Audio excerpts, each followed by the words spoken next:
sua Bíblia comigo em 2 Crônicas, capítulo 20.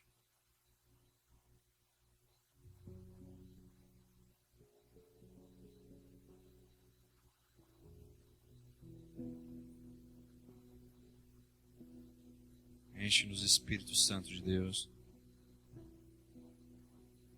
Enche-nos, Espírito Santo de Deus. Saco vazio não para de pé. Enche-nos, Espírito Santo de Deus. Queima-nos com tua palavra, fortalece-nos. 2 Crônicas, capítulo 20.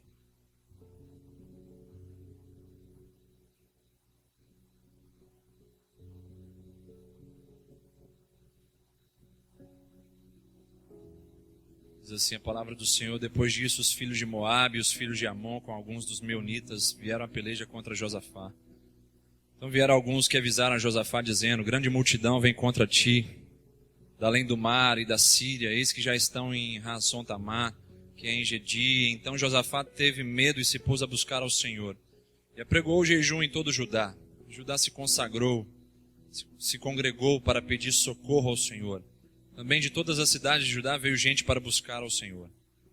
Pôs-se Josafá em pé na congregação de Judá e de Jerusalém, na casa do Senhor, diante do pátio novo, e disse: ah, Senhor, Deus de nossos pais, porventura não és tu Deus nos céus? Não és tu que dominas sobre todos os reinos dos povos? Na tua mão está a força e o poder, e não há quem te possa resistir. Porventura, ó nosso Deus, não lançaste fora os moradores dessa terra de diante do teu povo de Israel, e não a deste para sempre a posteridade de Abraão, teu amigo?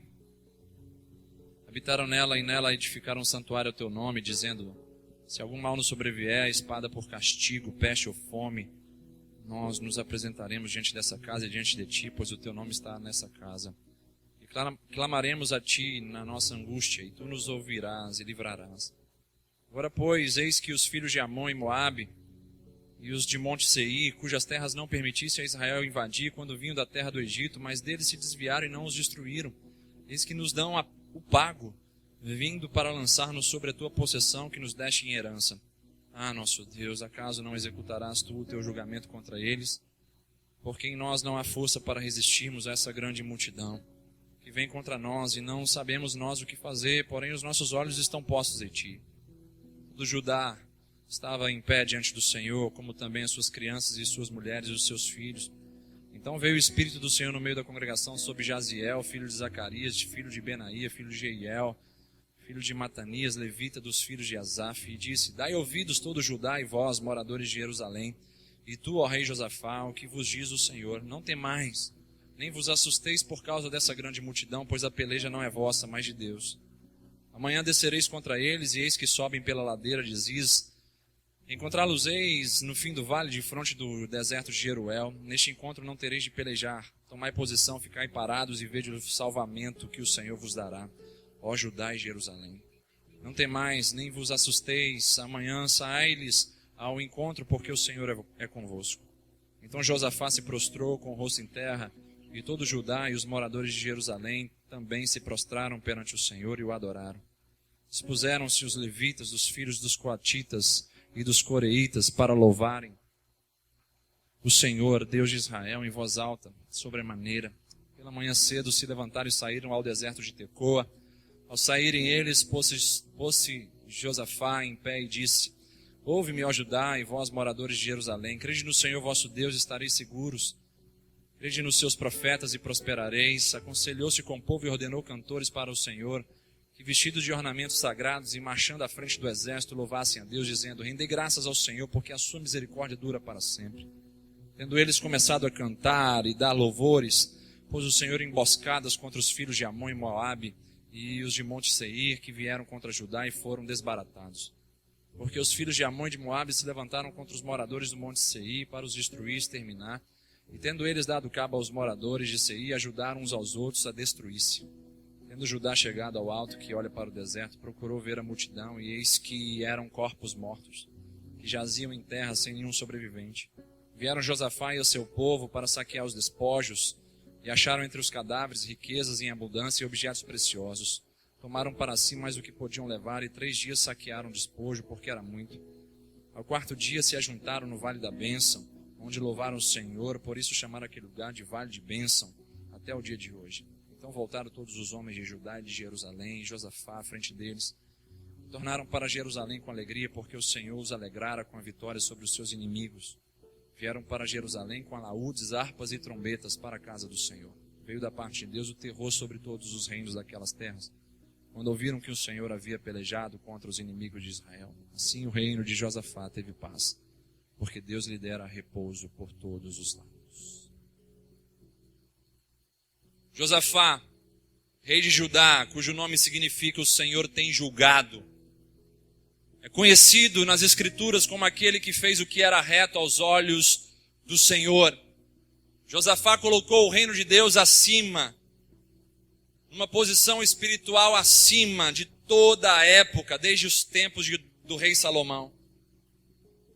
Onde ali ele estabeleceu juízes e lhes deu princípios bíblicos e divinos para governarem.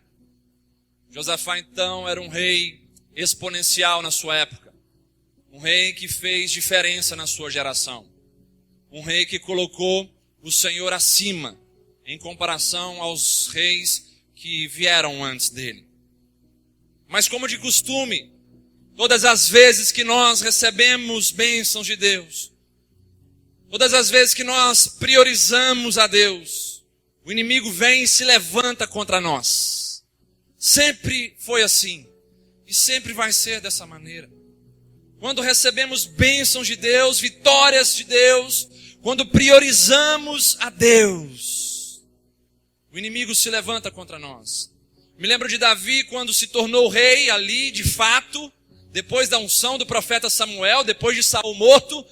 Uma das primeiras coisas que aconteceu enquanto Davi rei ali nos primeiros dias, foi o levante de seus inimigos, os filisteus, contra ele. E nós podemos olhar para um outro rei, o rei dos reis, o rei supremo, Jesus, o Senhor dos senhores, priorizando Deus em todos os dias da sua vida e trazendo para contra ele, para a sua vida, inúmeras perseguições. Uma coisa eu tenho aprendido, igreja, nesses dias: quanto maior é a bênção, maior é o carimbo de Deus sobre nós.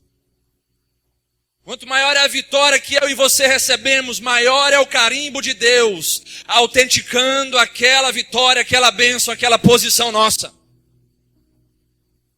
Porque bênção de verdade, vitória de verdade é aquela que nós conquistamos e depois consolidamos. E certamente Deus tem permitido provações a mim e a você, para que possamos comprovar que aquela vitória não foi fogo de palha, que aquela bênção não foi coisa passageira, mas foi algo sólido nas nossas vidas. Analisando o texto, o extenso texto que nós lemos nessa noite, vemos a história do rei Josafá, do povo de Judá, e de uma guerra ali sendo travada contra eles. E esse texto é um texto muito rico, falou profundamente ao meu coração. Um texto que nos ensina a lidar com as adversidades. Um texto que nos ensina a lidar com a guerra, com as batalhas, com os desafios. O Salmo de número 112, versos 7 e 8 diz assim: não se atemoriza de más notícias o seu coração, porque é firme e confiante no Senhor. O seu coração bem firmado não teme até ver cumprido nos seus adversários o seu desejo.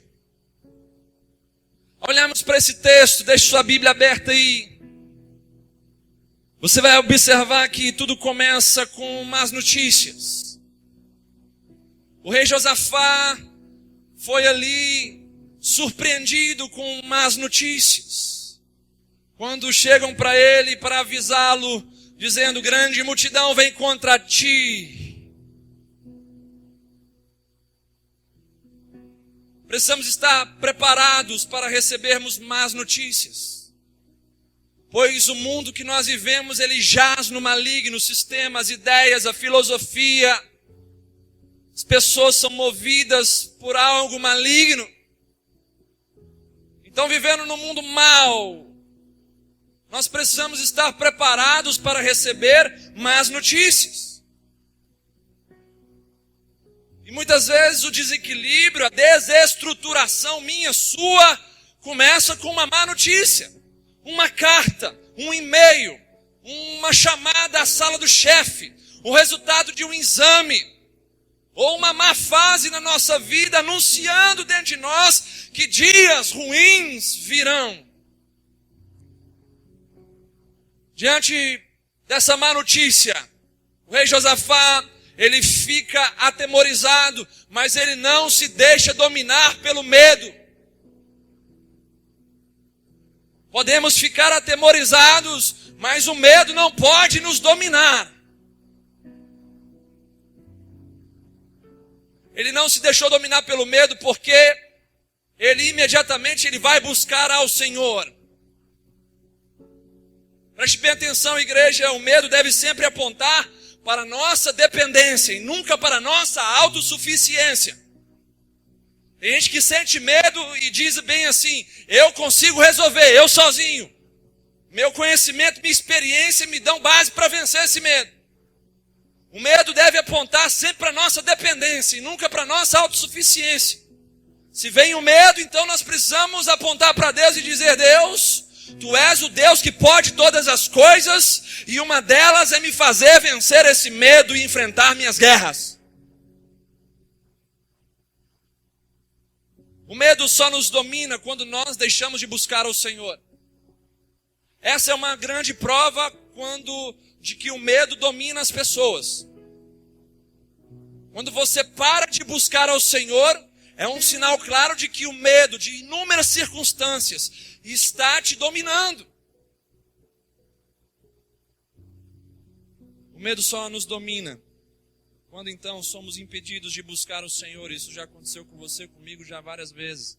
Assim como aconteceu com o profeta Elias, depois da sua maior vitória no Monte Carmelo, ao descer daquele monte, ele recebe uma ameaça de morte da profetisa de Satanás, Jezabel. Ele então senta debaixo de um pé de zimbro, ele pede para si a morte, ele fica mal, ele fica com medo. O medo então domina. Então é Deus quem vai ao encontro dele, não ele quem vai ao encontro de Deus. O que mostra que o medo vem para realmente nos impedir de buscar ao Senhor. Eu tenho convicção absoluta pelo Espírito Santo de Deus que tem pessoas aqui nessa noite que estão aprisionadas pelo medo e com isso não estão conseguindo buscar ao Senhor. E os dias últimos de sua vida, os mais recentes, têm sido os piores dias espirituais na sua carreira cristã. Não é uma profecia que vai te libertar. É um abraçar da palavra de Deus e um sim para a ação do Espírito Santo de Deus nessa noite, dizendo: vem, haja em mim e me liberta desse medo desgraçado, porque eu quero buscar o Senhor como nunca busquei. Quem recebe isso, diga amém.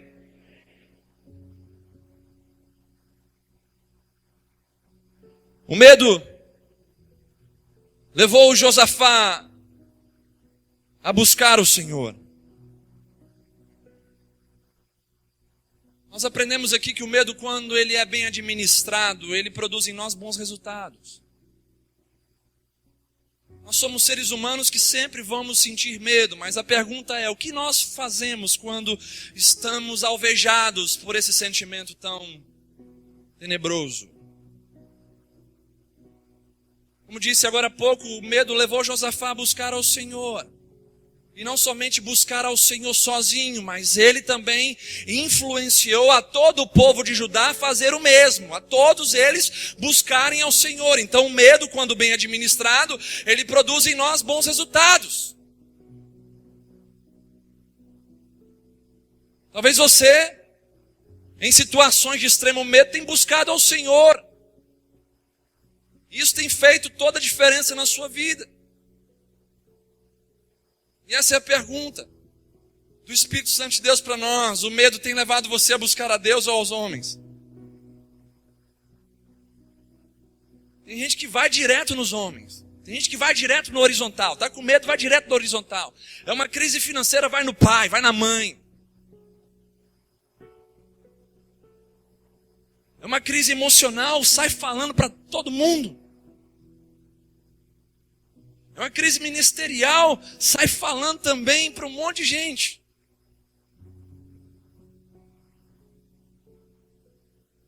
O medo te leva a buscar a Deus ou aos homens. O medo tem levado você a influenciar outros a buscarem a Deus. Nós precisamos estar muito espertos, atentos, ligados nesses últimos dias, porque os sinais estão por aí afora. O pastor Diego começou uma série domingo agora sobre os conflitos na faixa de Gaza. E nós temos visto assim um desenrolar do calendário profético de Deus diante dos nossos olhos. Em Vitória, aqui na nossa cidade, semana passada, um sinal sim que poucas pessoas haviam visto, talvez gente que nunca viu aquilo no céu, uma nuvem em formato de tubo. Trouxe pavor, trouxe temor a muitas pessoas no que diz respeito ao tempo do fim. Essas coisas estão acontecendo diante dos nossos próprios olhos. Mas a pergunta é, você tem utilizado esse medo, não somente em você, mas nos outros, para levarem os outros a buscarem a Deus? Uma boa oportunidade de você falar para as pessoas, você está espantado por causa desse sinal no céu? Você está espantado por causa disso, tudo que você está vendo? Então eu quero te dizer uma coisa, mais espantado ainda você ficaria se você conhecesse o inferno. Mas para você não conhecer o inferno e não estar lá, entregue sua vida a Jesus, busque a Deus, seja sincero, transparente, porque sobre você não vai estar uma nuvem como essa estranha no céu, mas estará uma nuvem de glória sobre a sua vida, te guardando, te protegendo e te levando para o céu.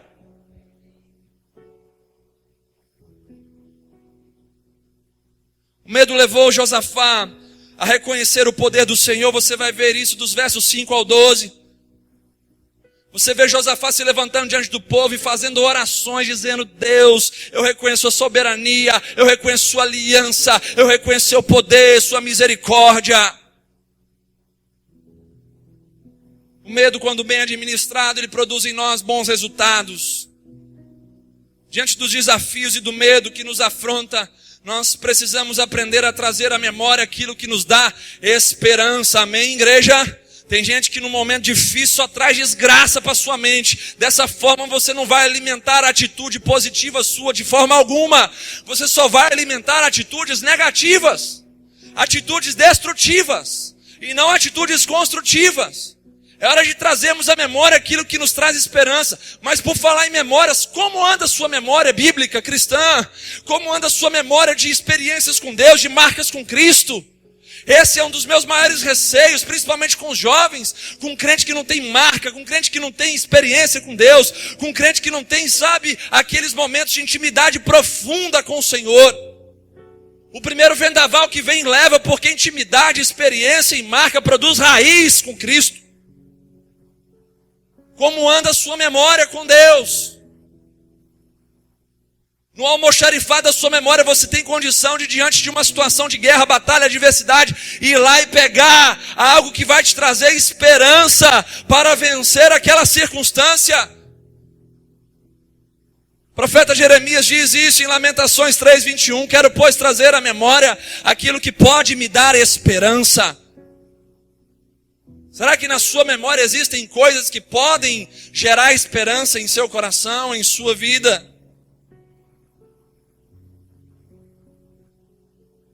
Mas para resumir isso, trazer à memória aquilo que pode nos dar esperança, resuma tudo a uma frase só: Deus é tudo e nós somos nada sem Ele. Se você lembrar disso, já vai ter subsídios o suficiente para vencer qualquer campo de batalha.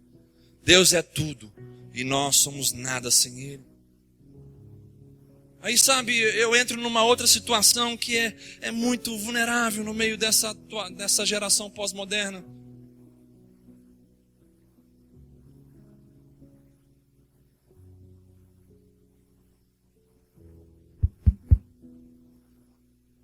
Versículos bíblicos. Você tem quantos versículos bíblicos memorizados? Quantos versículos bíblicos você tem memorizado? No momento de crise, no momento de adversidade, você precisa se lembrar daquilo que te dá esperança. E a palavra de Deus é a fonte inesgotável de esperança, igreja. Muitos talvez se lembrem de uma música secular. Outros se lembrem de frases de grandes pensadores, filósofos, atores, atrizes. Mas o que pode gerar esperança em seu coração, em sua vida, é a palavra de Deus. Lembre-se de versículo como o Salmo 37, verso 5. Entrega o teu caminho ao Senhor, confia nele e o mais ele fará. E isso te traz esperança no momento de guerra. Quantos versículos você tem memorizado? Comece a fazer isso, pelo amor de Deus. Hoje o nosso país não vive uma perseguição religiosa. Nos níveis de outros países, onde a palavra de Deus, a Bíblia, ela é expressamente proibida. Se hoje sofrêssemos essa perseguição, a Bíblia fosse proibida, você iria se reunir com outros crentes e iria pregar a palavra de Deus de que maneira? Você iria evangelizar outras pessoas de que maneira? Você iria citar textos bíblicos de que maneira? Ouça o conselho do salmista no Salmo 119, guardei, pois, a tua palavra no meu coração, para não pecar contra ti.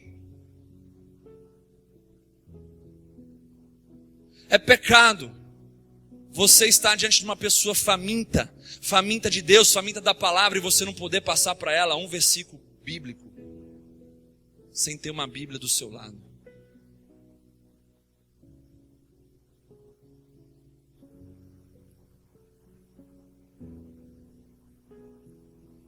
Precisamos trazer à memória o que nos traz esperança. Continuando nesse texto, no verso 20, o rei Josafá nos dá um belo exemplo e também um belo conselho para agirmos diante das dificuldades. Vamos ler juntos.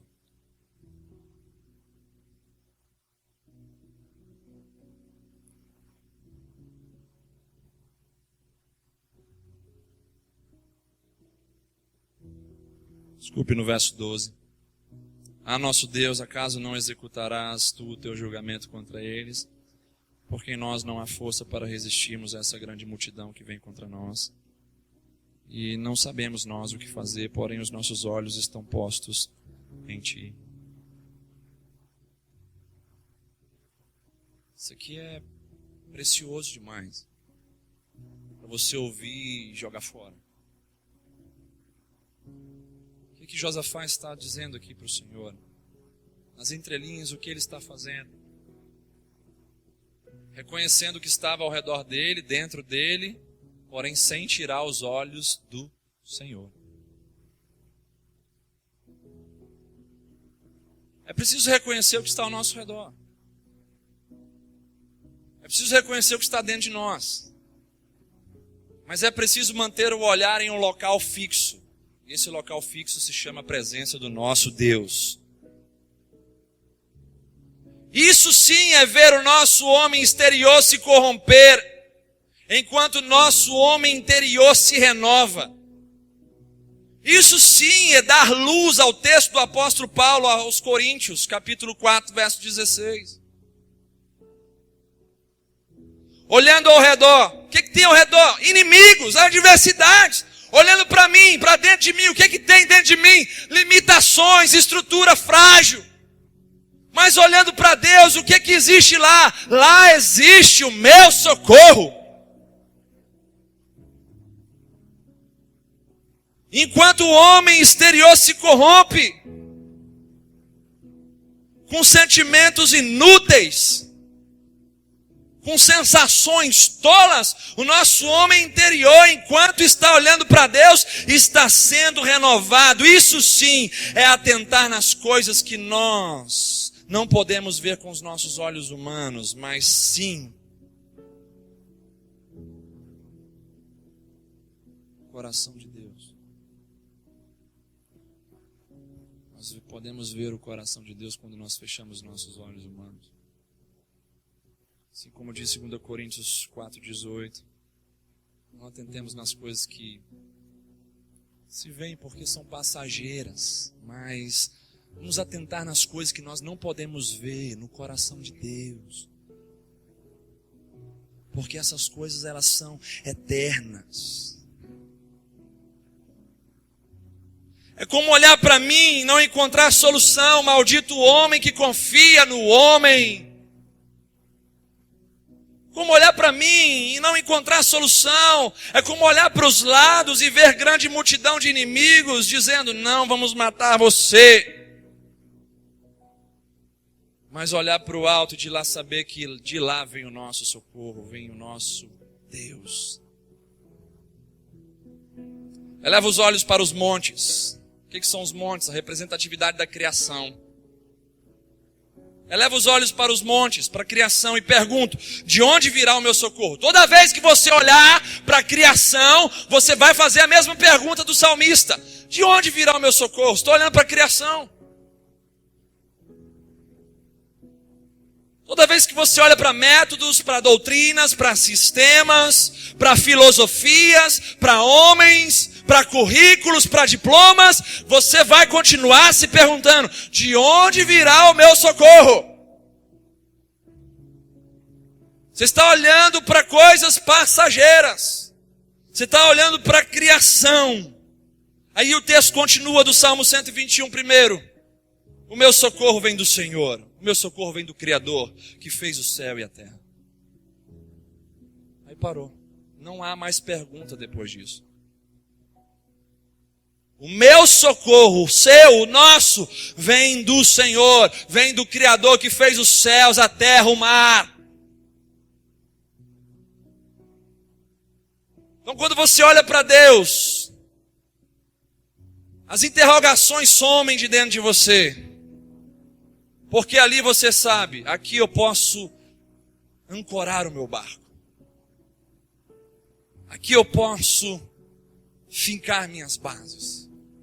Aqui eu posso fincar minhas estacas.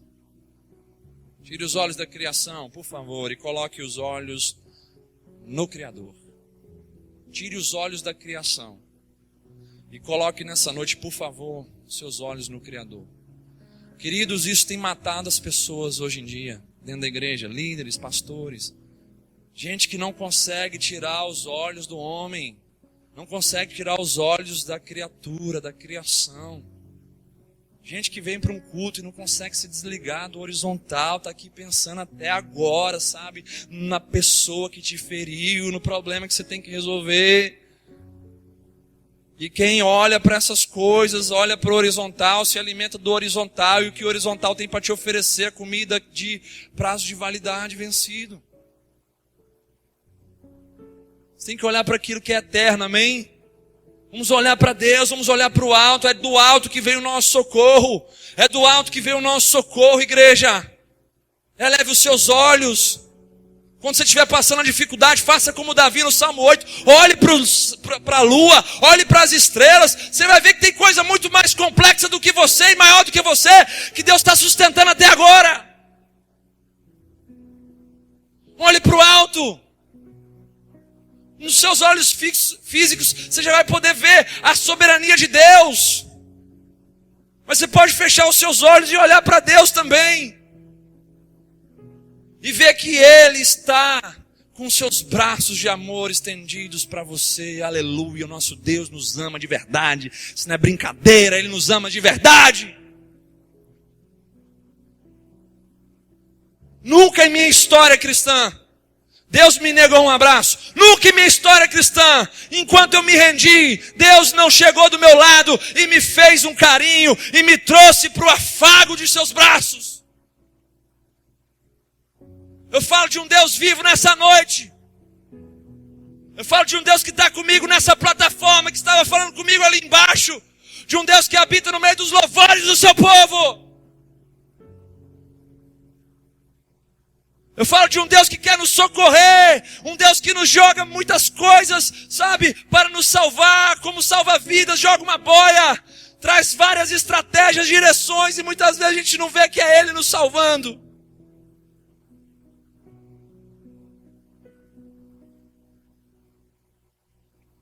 Nosso Deus nos ama. Nos ama tanto que nessa manhã Ele não nos fulminou, mas decidiu renovar suas misericórdias sobre nós. Nos ama tanto que deu aquilo que havia de melhor para Ele dar. Ele deu o Filho dele, Jesus, para morrer no meu e no seu lugar.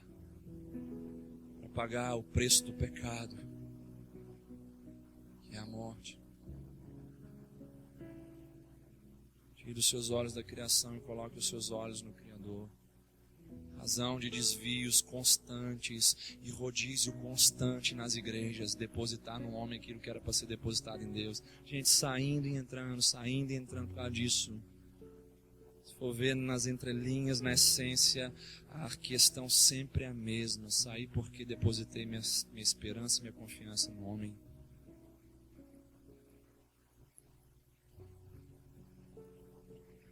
Tire os seus olhos da criação e coloque os seus olhos no Criador. Campo de batalha, você precisa aprender isso. Você precisa aprender isso. Em meio às adversidades, você precisa aprender isso. Senão o que você vai ter como alimento vai ser podre para o seu coração, para a sua alma.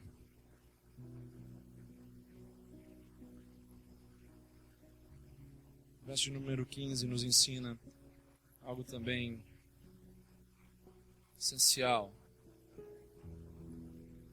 Veio o Espírito do Senhor no meio da congregação sobre Jaziel, filho de Zacarias, filho de Benaía. E esse profeta do Senhor disse para Josafá, como se Deus estivesse respondendo a oração dele. Ele diz: dai ouvidos todo Judá e vós, moradores de Jerusalém, e tu, ó rei Josafá, ao que vos diz o Senhor. Não temais, nem vos assusteis por causa dessa grande multidão, pois a peleja não é vossa, mas de Deus.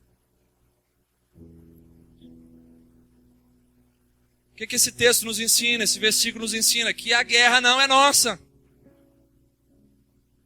Olha que maravilha você entrar numa guerra e descobrir que ela não é sua. Ela não é nossa, ela é do Senhor. Quando nós entregamos nossa vida ao Senhor, nós entregamos tudo para Ele, amém? E nós passamos a ter um Deus que cuida de nós. E esse cuidar de nós não inclui somente cuidar da gente no meio da igreja, mas cuidar da gente no meio do campo de batalha. Um Deus que toma para si não somente nossas dores, nossas aflições, nossas angústias, mas um Deus que toma para si as nossas guerras. O nosso Deus é o Deus da guerra. Não guerra no mau sentido, sabe, matando para lá e para cá, não, mas o Deus que é poderoso nas batalhas. Mas preste bem atenção nisso. 2 Coríntios 10, 4 diz que as armas da nossa milícia, as armas da nossa guerra, elas não são carnais, mas sim poderosas em Deus para destruir fortalezas, anulando nós sofismas, mentiras. Aí você vai para Efésios 6:11, você vai ver que o texto diz: revestivos de toda a armadura de Deus, para poderdes ficar firmes contra as ciladas do diabo. Note bem, queridos, note bem, igreja, que nem a armadura nós temos. Nem a armadura, nem a arma são nossas. Tudo é de Deus, a armadura é de Deus, as armas são de Deus, e a guerra é de Deus.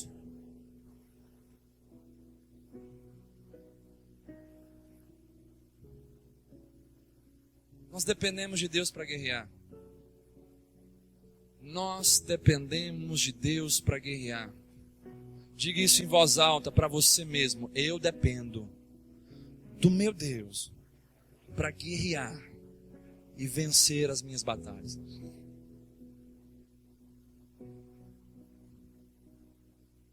O Senhor tem prazer de guerrear por nós. Porque Ele é Deus zeloso, Ele é um Pai amoroso. Ele está sobre nós.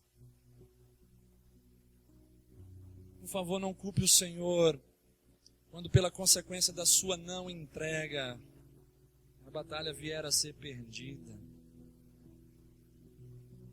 Não culpe o Senhor pelas batalhas perdidas, pela consequência da sua não entrega. Você vai perceber que você só perdeu guerras, batalhas, porque você não entregou tudo. Porque as exigências do Senhor, elas não são tão fáceis assim. Você tem que entregar tudo para Ele. A gente tem a mania de pensar bem assim, as coisas já estão bem. Já estão bem, já estão, 70% vencida. Para que continuar confiando? Para que continuar confiando? O ser humano é assim, ele é enganado, o coração do homem ele é muito enganoso, é um terreno terrível de se transitar. Entregue tudo para o Senhor. Davi só venceu Golias, de fato, quando ele cortou a cabeça do gigante. Tem gente que está dando pedrada no gigante, mas não está cortando a cabeça dele.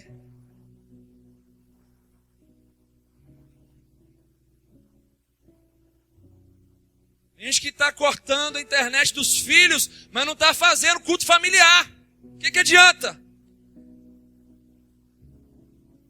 Está dando pedrada no mal, mas não está finalizando, consolidando essa situação com o bem.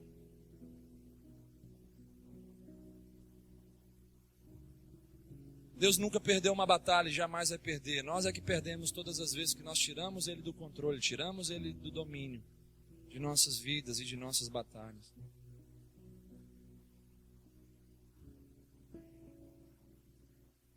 O que fazer então, pastor, diante do campo de batalha? O que fazemos? O verso 17 diz assim: neste encontro não tereis de pelejar, tomai posição, ficar parados e vede o salvamento que o Senhor vos dará. Ó Judá e Jerusalém, não temais, nem vos assusteis, amanhã saí-lhes ao encontro, porque o Senhor é convosco. Orientações do Senhor para o povo de Judá. Orientações do Senhor para o povo dessa noite, dessa geração. O que fazer diante do campo de batalha? Além de estarmos revestidos da armadura, de toda a armadura de Deus, nós precisamos agir como esse versículo 17 nos diz.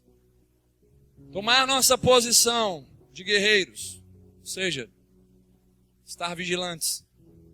Parar com toda iniciativa humana e observar o agir de Deus. É tipo assim, preste atenção no exemplo. O campo de batalha é o ambiente da faculdade. Por sinal, é um ambiente muito tenebroso. Os inimigos são quem? São os professores e os colegas de turma, onde o poder das trevas atua sobre eles. Então, qual deve ser a minha posição diante desse terreno de batalha espiritual? Minha posição deve ser, observando o texto, de vigiar minha fé. Para que eu não venha duvidar do poder do meu Deus no meio de um ambiente totalmente incrédulo.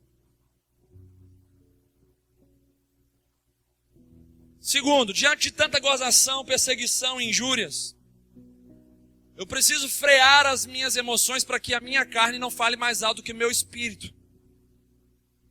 E terceiro, o mais difícil, devo observar o agir de Deus e ficar quieto. Esse é o ponto mais difícil. A geração, ela é fast food, ela é micro-ondas, ela quer fazer as coisas rápido. A geração, ela tem um ídolo hoje, isso se chama reputação. Não mexe com a reputação, os caras ficam loucos. Ficar parado observando o agir de Deus para uma geração tão desenfreada é um grande desafio. E para nós cristãos também. A gente não pode se parecer com o mundo, a gente tem que agir diferente deles. Preciso vigiar a nossa fé, para não duvidar. É preciso parar com as nossas emoções e dizer, opa. Tem que perder, perder para as minhas emoções. Minhas emoções estão falando para me matar. Eu tenho que perder para essas emoções. Toda vez que eu perco para as minhas emoções, para o impostor que vive dentro de mim, eu dou vazão ao Espírito Santo de Deus, eu elevo o Senhor na minha vida, eu deixo Ele evidente no meu ser. E terceiro, eu tenho que observar o agir de Deus. Moisés diante do povo, na frente do Mar Vermelho. O povo falou um monte com Moisés, dizendo: rapaz, você traz a gente para cá, não tinha sepulcro no Egito para a gente ser enterrado, nós vamos morrer, o exército de Faraó atrás da gente aí. Moisés falou o que para eles? Calai-vos, quietai-vos. Só observa o agir de Deus. Observa o agir de Deus. Aí o Mar Vermelho vem, se abre no meio do povo, na frente do povo. Deus não gosta de trabalhar no meio da nossa agitação. Tem gente muito agitada para Deus trabalhar. Muito agitada. Olhando para todos os lados. Olhando para todos os lados. Como se fosse assim: onde vier a primeira solução eu pego. Deixa eu olhar para cá. Se vier daqui, dali eu pego. Se vier do alto agora também eu pego, não tem problema. Deus não gosta de trabalhar no meio da nossa agitação, igreja. Tem que parar. Tem que confiar. Esperar no Senhor, como diz a letra de uma canção, é caminhar, cara, não é ficar parado. Espera no Senhor, observe o agir do Senhor. Sabe por quê? Porque enquanto você observa, você deposita fé, confiança, esperança, mas também aprende do Pai. Ensinamentos sublimes, cara. Por que observar o agir de Deus? Porque aquilo vai te marcar. Quantos se lembram do dia onde Deus abriu uma porta de emprego para você? Deus mandou você ficar fixado ali. Falou: filho, essa porta eu vou abrir. Se você ficar quietinho, confiar em mim. Sem fé é impossível me agradar. Então permaneça quieto, com a sua fé fervendo dentro de você. E aí Deus vai e te ensina ali.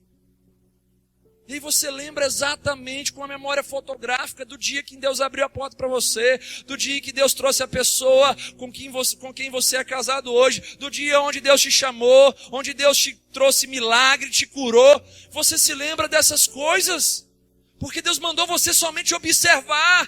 Para que observar? Para que haja um testemunho vivo, poderoso e eficaz. Se você não observa direito, o seu testemunho será deficiente. É preciso observar o que Deus está fazendo. Eu me lembro de cada guerra que essa igreja viveu, de cada nuvem negra que veio sobre nós e de cada livramento que Deus nos concedeu. Porque Deus estava me dizendo: filho, observa, fica calado, não defenda a sua reputação, não defenda o seu nome, não defenda aquilo que eu defendo. Somente observe e veja o meu agir, porque daí eu vou gerar em você um testemunho que será para ganhar nações, para transformar vidas. Ninguém dá um amém? Obrigado.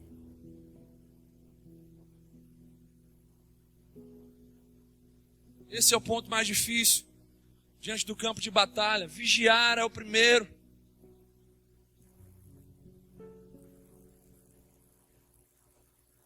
Parar com toda iniciativa humana é o segundo, e observar o agir de Deus é o terceiro. E a gente continua nesse texto tão rico. Quem está comigo aí atento diz amém, atento na voz de Deus.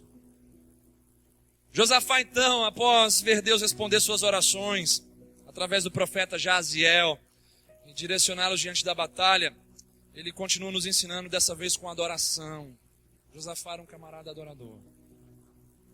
No verso 18 nós vemos: então Josafá, depois de ter ouvido a voz de Deus por intermédio do profeta e as instruções do Senhor, ele se prostrou com o rosto em terra, e todo Judá também, e os moradores de Jerusalém também, se prostraram perante o Senhor e o adoraram.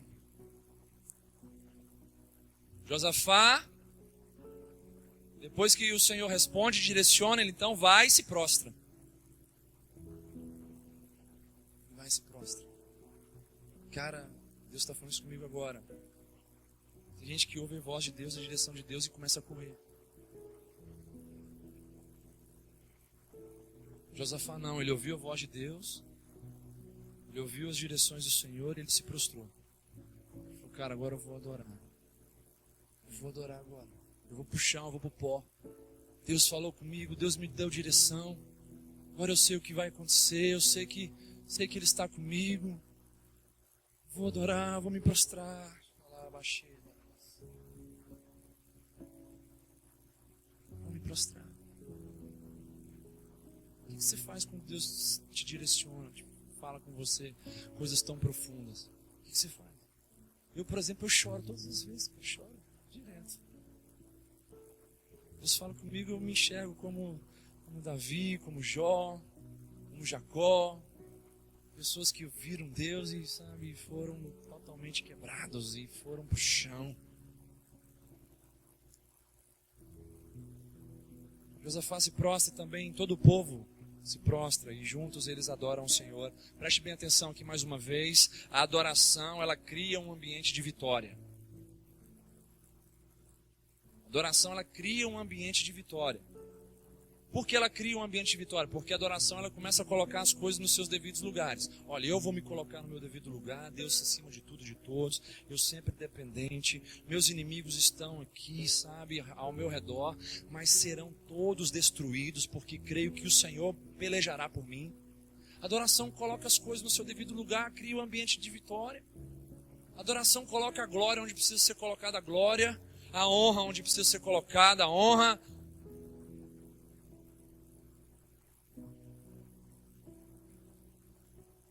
A adoração nos leva além do nosso medo e afunda os nossos pés na presença de Deus, na rocha que é Jesus.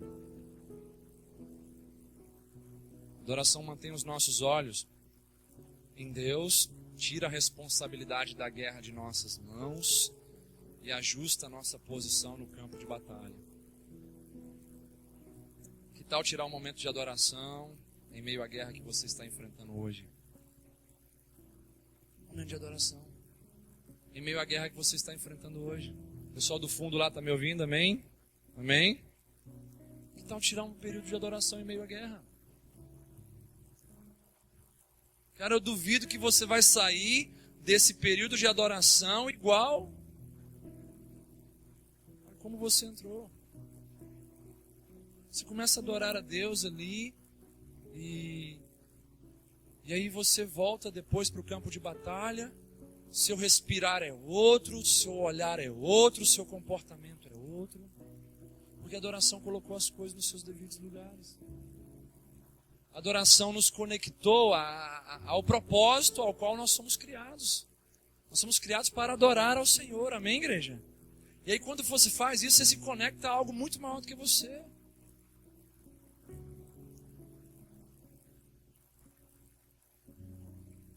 O inimigo tem tirado a adoração do meio da nossa guerra. O inimigo, as pessoas, nós mesmos, temos tirado a adoração do meio da nossa guerra. Temos substituído a adoração pela murmuração. Temos substituído a adoração pela decepção, pela frustração, dizendo, puxa vida, não era para ser assim. Tanta guerra. Difícil demais. Olha, tantas pessoas contra mim, pessoas que estavam perto de mim, minha família. Aí você substitui no meio do seu campo de batalha a adoração pela murmuração, pela reclamação, pela frustração, decepção, sentimentos e emoções destrutivas dentro de você. O inimigo tem roubado isso de nós temos roubado isso de nós. É um direito nosso adorar a Deus, amém, igreja? Você tem um direito, eu tenho o direito de adorar a Deus, não somente na igreja, mas fora da igreja principalmente. E de que maneira eu adoro a Deus no meu campo de batalha? Erga altares de adoração a Ele. Obedeça a Ele no meio de um campo de injustiça. Isso é adorar a Deus, erguer um altar de adoração a Deus. A injustiça está comendo solta ao seu redor. E você fala bem assim, eu não vou me submeter a isso. Vou erguer um altar de adoração e vou caminhar em justiça, retidão. Erga altares de adoração a Deus no meio do seu campo de batalha. Se santificando no meio da carnalidade. Isso é adorar a Deus. Essa é a melhor canção que Deus quer ouvir de você. É perdoar em meio ao ódio. O campo de batalha é recheado de ódio. Então erga um altar de adoração a Deus no meio desse campo de batalha e perdoe, libere perdão.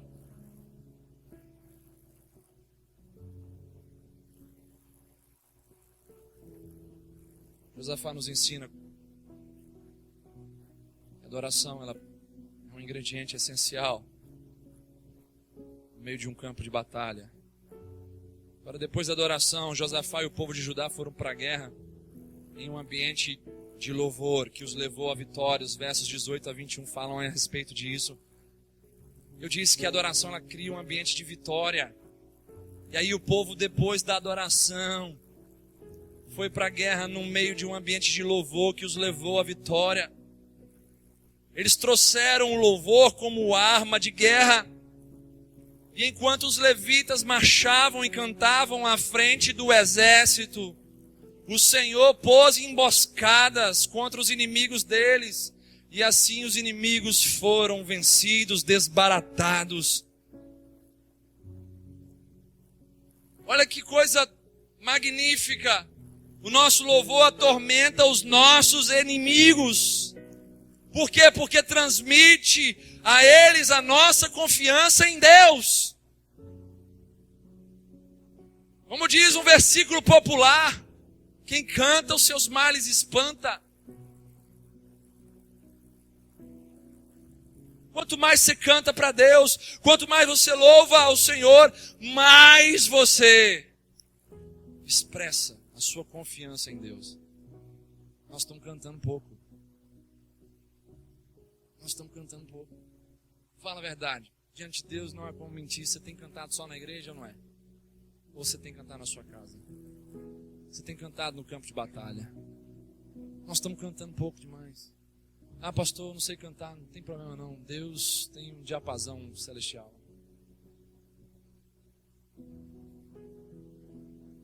Nós estamos cantando pouco demais.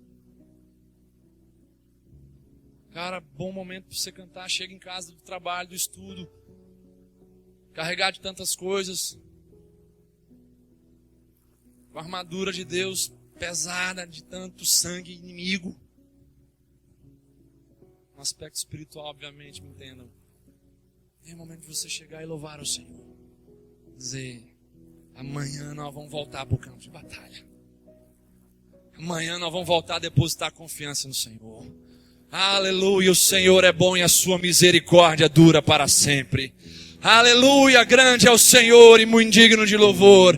Aleluia, o nosso Deus é poderoso nas batalhas. Aleluia, o Senhor é forte, é Deus de batalha. É um Senhor que não perde nenhuma guerra. Aí você começa a louvar, você começa a puxar uma canção do hino lá da sua infância. Você começa a agradecer a Deus pelos seus grandes feitos, por intermédio da sua canção. E o inimigo vai ver aquilo ali e vai falar bem assim, ah meu Deus, amanhã vem mais um crente cheio de confiança no Senhor. Ai meu Deus, amanhã vem mais uma crente cheia de confiança e unção no Senhor.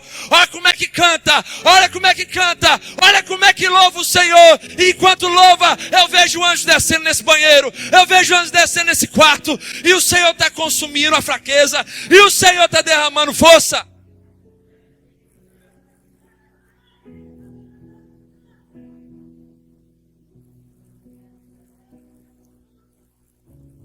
Louvor tem a ver com gratidão, igreja.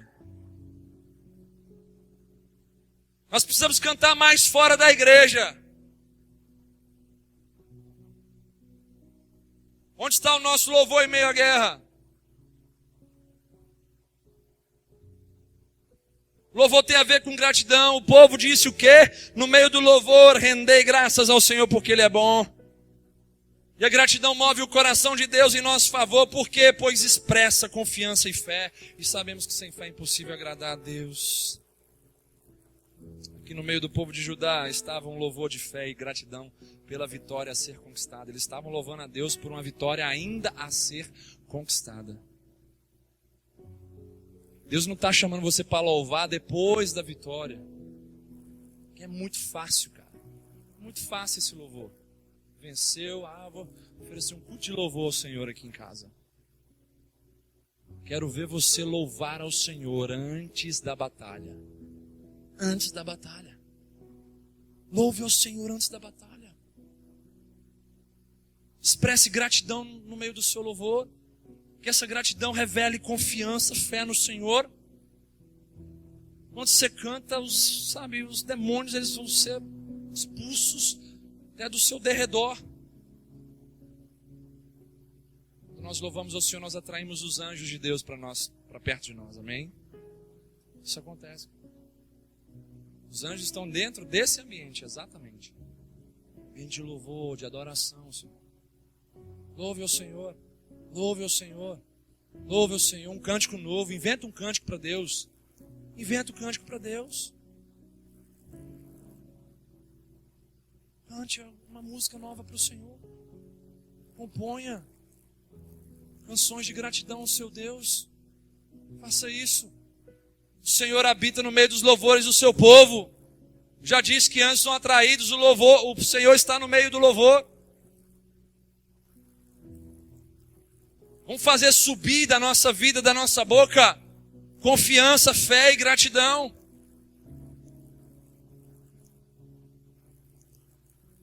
Adoração e louvor antes, durante e depois da guerra. Ingredientes indispensáveis para quem deseja vencer e continuar vencendo. Eu não quero só vencer a batalha de hoje. Eu quero continuar vencendo a batalha de amanhã e de depois da manhã. Quem quer isso comigo aqui também?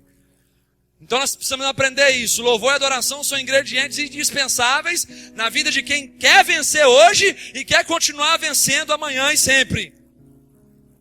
Porque o primeiro ingrediente, a adoração, te torna íntimo de Deus. E o segundo ingrediente, o louvor, te torna grato e confiante.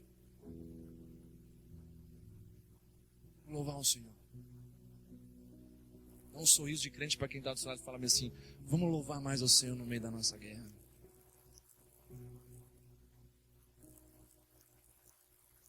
Esse sorriso de crente já é uma desculpa assim: eu vou cantar mal, mas vou louvar o Senhor. Amém, igreja? Quem está comigo aqui, diga amém. Nós vamos vencer essas batalhas no meio do campo de guerra ou não vamos? Vai entrar crente nessa segunda-feira, cheio da unção divina, para vencer essas batalhas do Satanás na sua vida.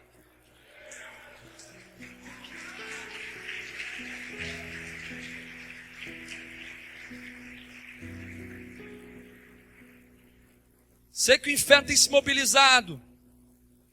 Estou falando isso porque, nós somos melhor do que os outros. Não, mas eu estou sentindo isso. Cada dia está sendo pior do que o outro no que diz respeito à batalha. Mas meu louvor não faliu, não caiu, não acabou.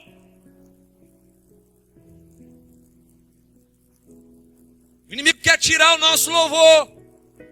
O inimigo quer colocar barreiras para essa mudança nossa.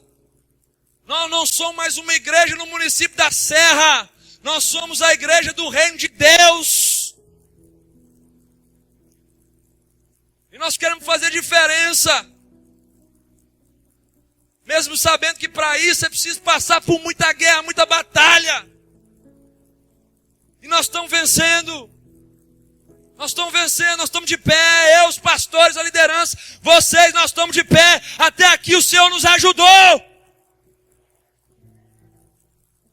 Queiram inferno ou não, nós vamos passar por cima com a unção de Deus. Vamos para os resultados para a gente encerrar essa mensagem nessa noite. Nos versos 24 e 25. Nós vemos algo aqui, mais uma vez, tremendo. Tendo Judá chegado ao alto, e olha para o deserto, procurou ver a multidão, e eis que eram corpos mortos.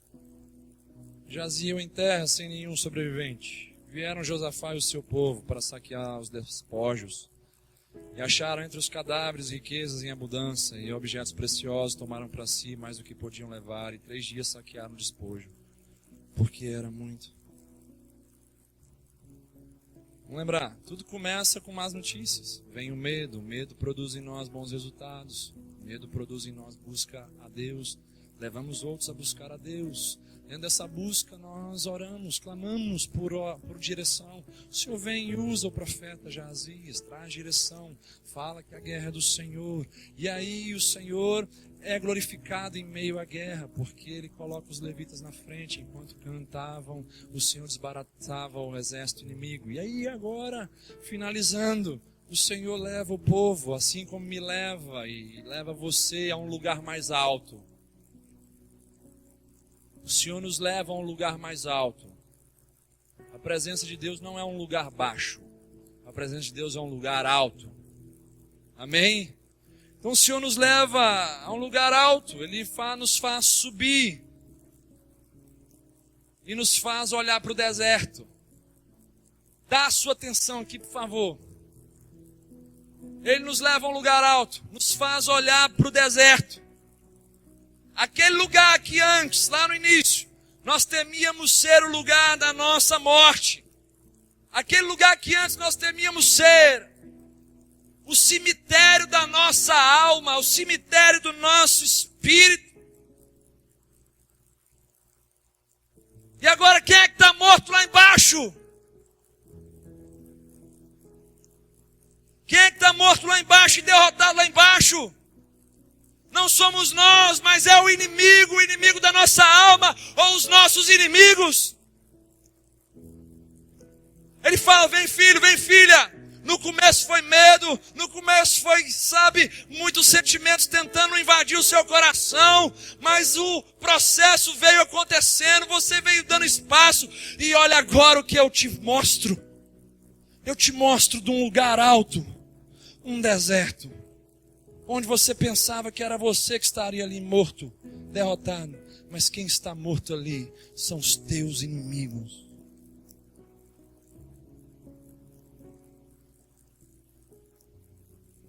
Melhor ainda, os despojos são muitos.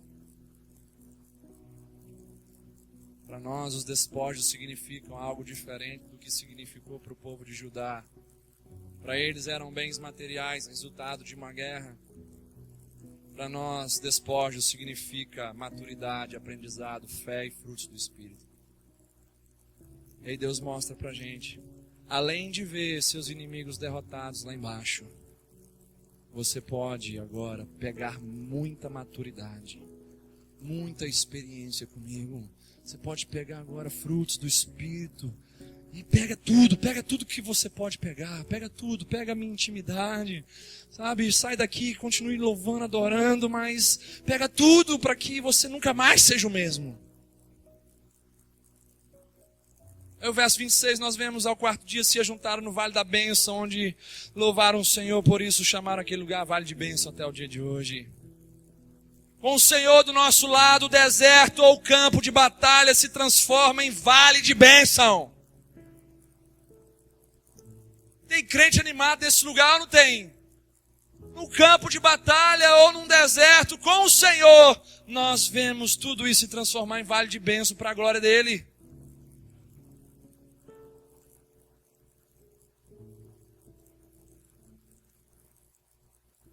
É a dor de um filho que está nas drogas.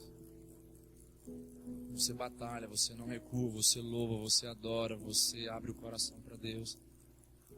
Aqui está parecendo um deserto, está parecendo um vale de ossos secos, está parecendo um cemitério espiritual.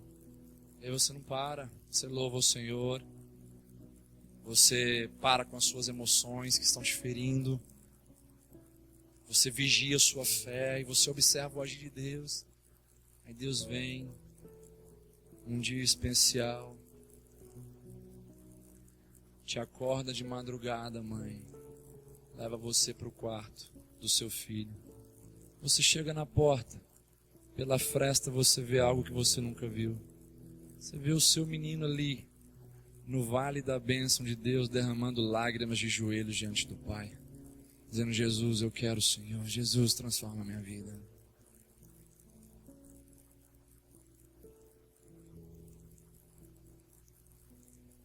Com o Senhor, deserto,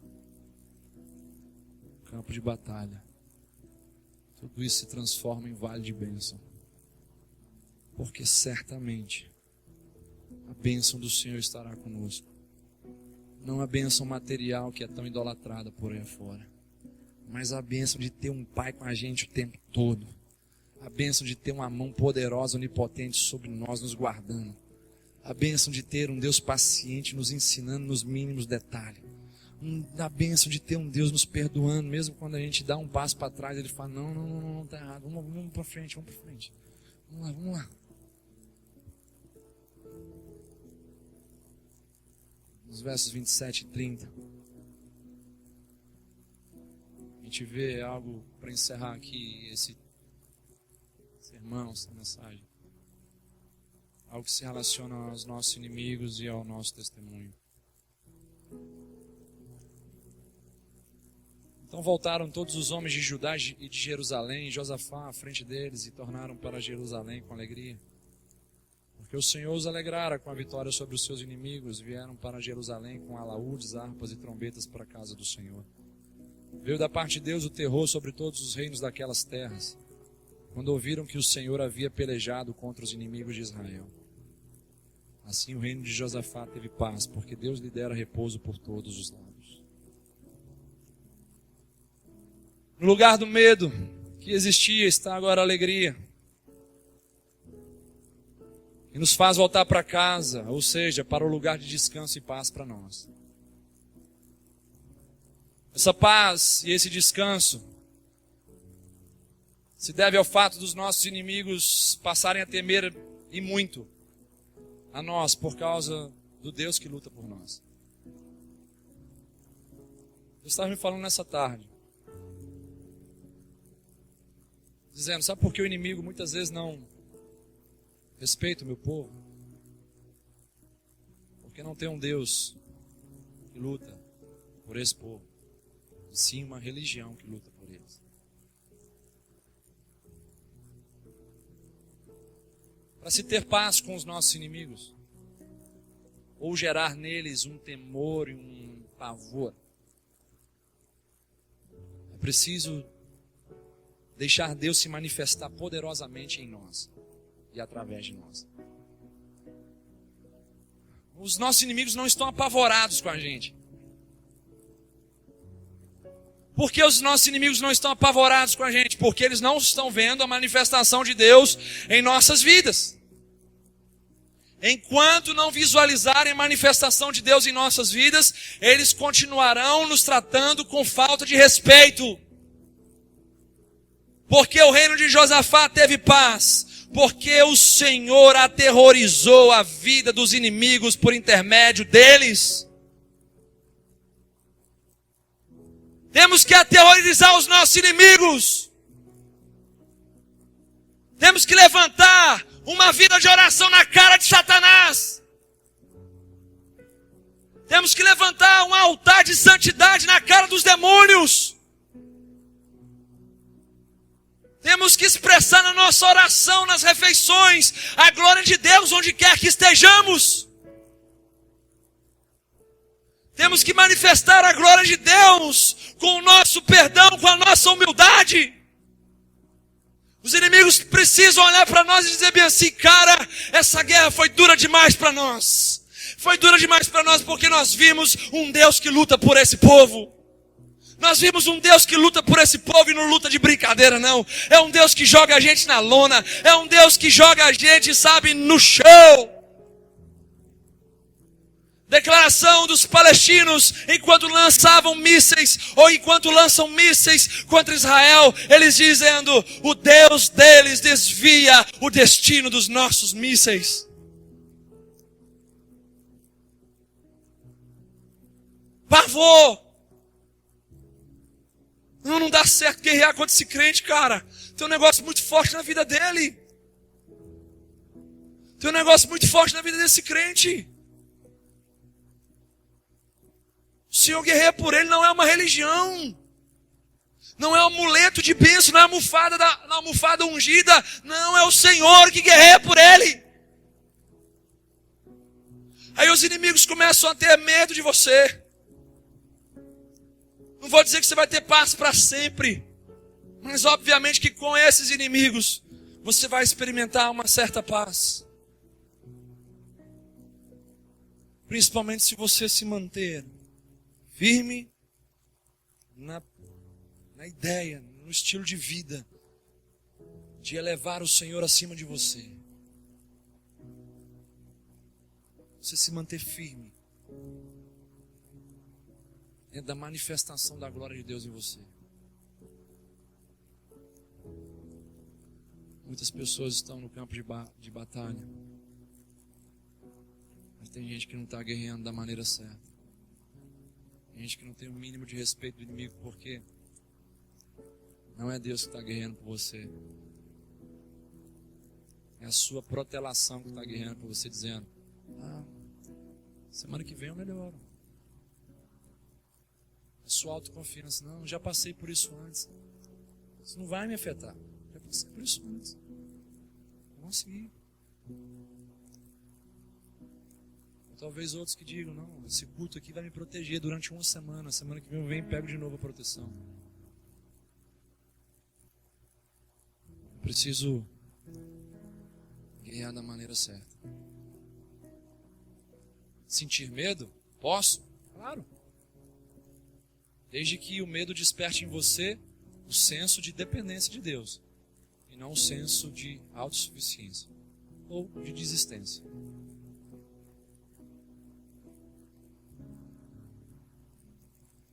Feche os seus olhos onde você está.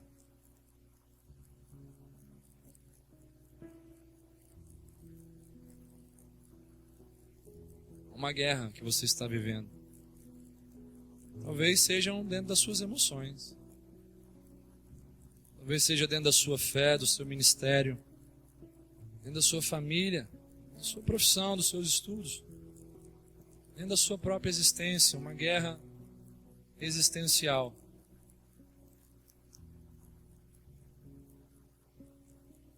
O convite do Senhor nessa noite para você é: entregue sua guerra a Ele.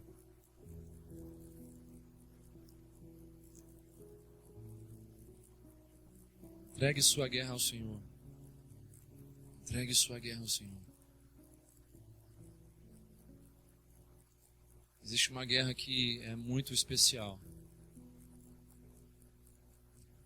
Ela define diretamente céu e inferno, define destino. E talvez seja essa guerra que você está enfrentando hoje, amigo, amiga. Uma guerra dentro de você que está cada dia mais sangrenta, porque está ferindo o seu coração, sua alma. Que o seu coração, sua alma está perguntando: onde é que nós vamos passar a eternidade? E aí o seu orgulho está dizendo bem assim: não, vamos curtir mais um pouco aqui antes de responder essa pergunta. Vou te dar uns paliativos, vou te dar álcool, vou te dar sexo, vou te dar drogas. Vou te dar fortes emoções, fortes aventuras. E a sua alma está sempre ali. Seu coração está ali, ferido, dizendo: olha, passou mais um final de semana e nós não sabemos onde nós vamos passar a eternidade. Nós não temos um Deus sobre a nossa vida de verdade que seja capaz de responder todos os nossos anseios. Aí você está aí ferindo a sua alma, ferindo o seu coração. E essa é a pior guerra. Ela fica sangrenta a cada dia que você passa longe da eternidade, longe do céu, longe da presença de Deus. Cada dia que você passa longe de Deus, essa guerra te fere mais. Com todo o amor, com todo o respeito, com toda a gentileza de um Deus que respeita todas as suas decisões. Como ministro dele e usado por ele, eu te pergunto: quer entregar essa guerra para o Senhor e vencê-la de uma vez por todas? Se você quer entregar essa guerra ao Senhor, entregando a sua vida por inteiro a Ele, faz um sinal onde você estiver, levanta a sua mão e diga: sou eu, quero. Amém. Amém. Pode levantar a mão bem alta. Tem mais gente? Deus abençoe, Deus abençoe. Deus abençoe. Tá sangrando, cara, tá sangrando. Tá passando cada dia pior do que o outro. Esse vazio tá aumentando, essa interrogação tá fervendo dentro de você. Ei, Deus quer tomar essa guerra da sua mão, quer te dar vitória em cima dela. E não só vitória, mas uma nova identidade, uma nova vida. Tem mais gente assim, talvez você está longe de Jesus, cara.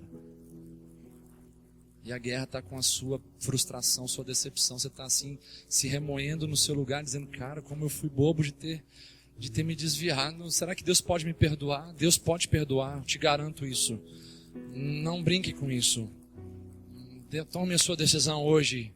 Dê essa guerra para o Senhor e veja Ele te concedendo vitória hoje, te abraçando novamente. Tem alguém assim? Você pode do seu lugar mesmo, só fazer um sinal com a mão.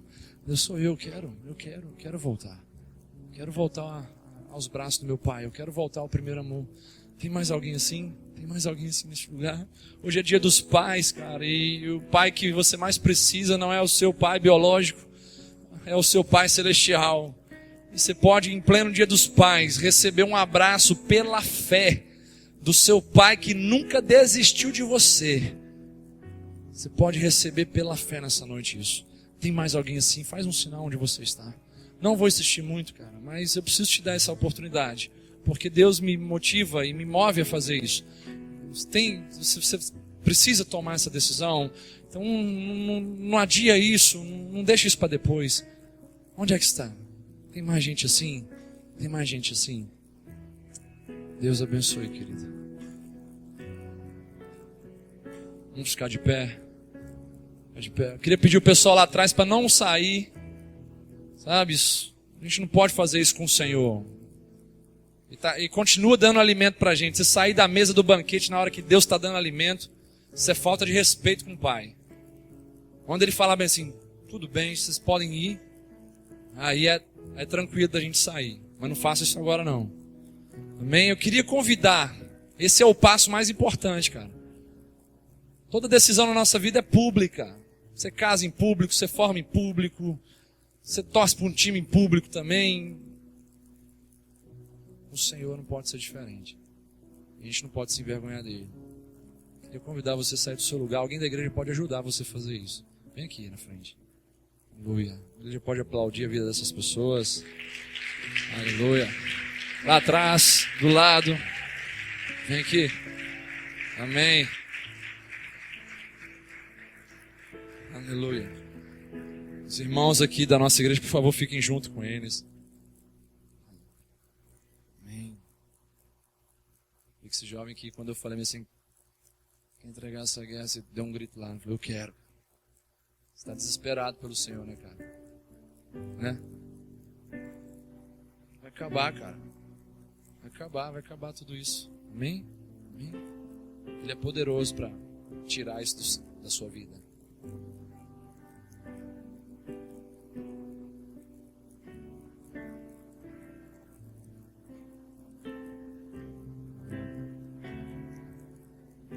Isso aqui ainda me traz lágrimas nos olhos, cara, porque